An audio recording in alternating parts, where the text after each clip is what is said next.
bahwa kita bisa bertengkar dengan diri kita sendiri.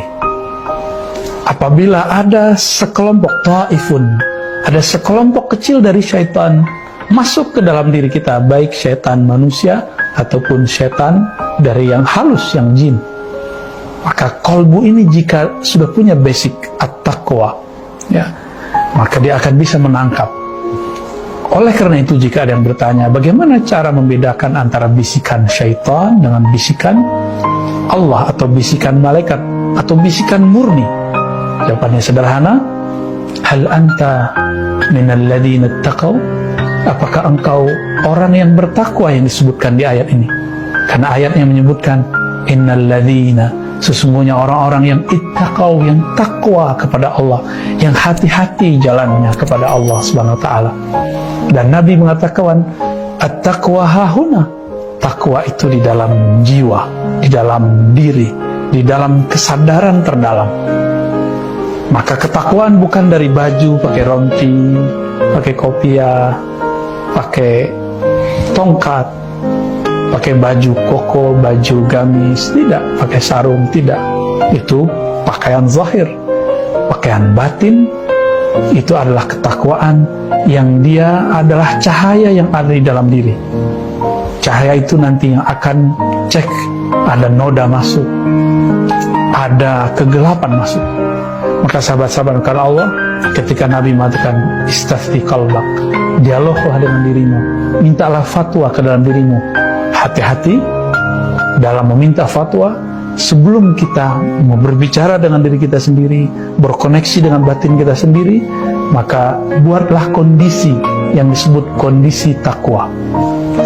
Para ahli neurologis atau psikolog ataupun dokter-dokter yang berbicara tentang kejiwaan menyebutnya dengan conditioning. Di dalam ilmu zikir disebutkan kaifiyah qabla dzikr. Kaifiyat, kaif itu artinya conditioning, tata cara mengkondisikan diri supaya terkoneksi dengan nama yang kita sebut dalam berzikir. Maka sahabat-sahabat karena Allah, siapkan diri kita dengan nur ketakwaan, nur kehati-hatian. Maka mulailah setiap kali kita berdialog dengan diri, mulai dengan syahadat. Siapa tahu dalam detik-detik sebelumnya kita pernah kufur secara batin, kufur nikmat, berburuk sangka kepada Allah. Yang kedua, mulailah bertobat. Karena orang-orang yang bertobat itu akan diberikan jalan di dalam kalbunya oleh Allah Subhanahu wa taala. Semakin terbuka, terbuka, terbuka.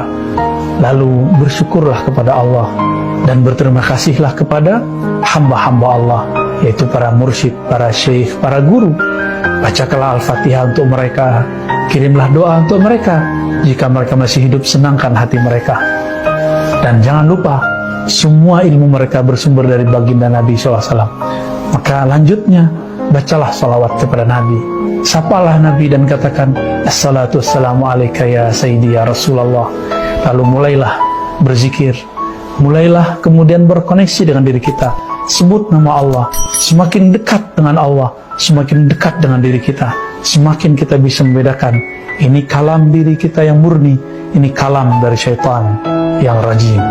Sahabat-sahabat karena Allah, itulah beberapa bocoran maksud Nabi ketika mengatakan istafti qalbak, berdialoglah dengan dirimu, ambil pelajaranlah ilmu dari kemurnian jiwamu. Semoga kita dijaga dari bisikan-bisikan syaitan. Sallallahu alaihi Muhammad sallam.